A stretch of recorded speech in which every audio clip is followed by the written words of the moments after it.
બાળકો, અત્યાર સુધી આપણે ખોખા અને તેમના રેખાચિત્રો વિશે જાણ્યું. આ વિડીયોમાં આપણે તેના સંબંધિત કેટલીક ગેરસમજો વિશે જાણીશું. અપ્પુ આજે અચાનક બડબોલા કાકાના ઘરે આવ્યો છે. તેના હાથમાં એક ખોખાનો કટઆઉટ પણ જોવા મળે છે.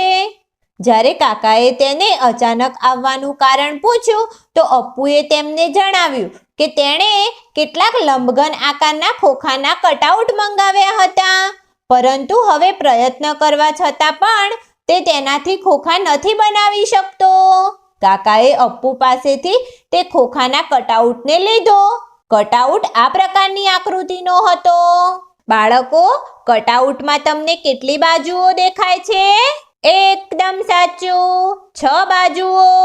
શું આ બધી જ બાજુઓ લંબચોરસ આકારની છે? અરે હા, બધી જ બાજુઓ લંબચોરસ આકારની છે. તો પછી શું આ શક્ય હોઈ શકે છે કે આ ખોખાનું કટઆઉટ એક લંબઘન આકારના ખોખાનું રેખાચિત્ર ના હોય? આવો આ ખોખાના કટઆઉટને વાળીને જોઈએ. અહીંયા ડાબી બાજુની 2 બાજુઓ ખોખાના એક જ ભાગને ઢાંકી રહી છે, જ્યારે કે ખોખાના આ ભાગ પર કોઈ બાજુ નથી. તેનાથી આપણે લંબઘન આકારનું ખોખું નથી બનાવી શકતા. બાળકો, આવી બીજી પણ આકૃતિઓ શક્ય છે જેમાં 6 બાજુઓ હોય અને બધી જ બાજુઓ લંબચોરસ આકારની પણ હોય, પરંતુ તેને વાળવાથી આપણે એક લંબઘન ન બનાવી શકીએ. દરેક 6 લંબચોરસ બાજુવાળી આકૃતિ એક લંબઘનનું રેખાચિત્ર નથી હોતી. અપ્પુ આશ્ચર્યચકિત થઈ ગયો. તેણે બડબોલા કાકાને પૂછ્યું, શું આ એક સમઘનના આકાર માટે પણ શક્ય છે?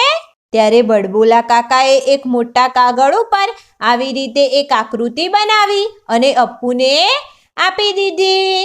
તેમણે હવે અપ્પુને તે આકૃતિને વાળવાની કહી. આવો જોઈએ અપ્પુ તેને કઈ રીતે વાળે છે. અપ્પુ ફરીથી એકવાર આશ્ચર્યચકિત થઈ ગયો. અરે, આ શું? આ આકૃતિમાં તો 6 બાજુઓ હતી અને બધી જ બાજુઓ ચોરસ આકારની હતી.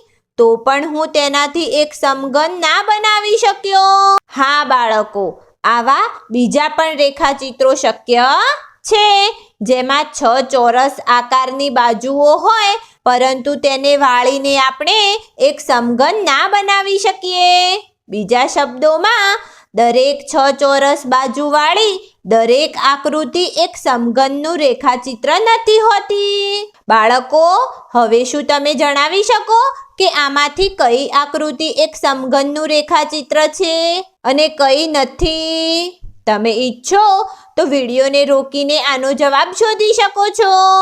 શાબાશ બાળકો, તમે આનો જવાબ એકદમ સાચો શોધ્યો છે.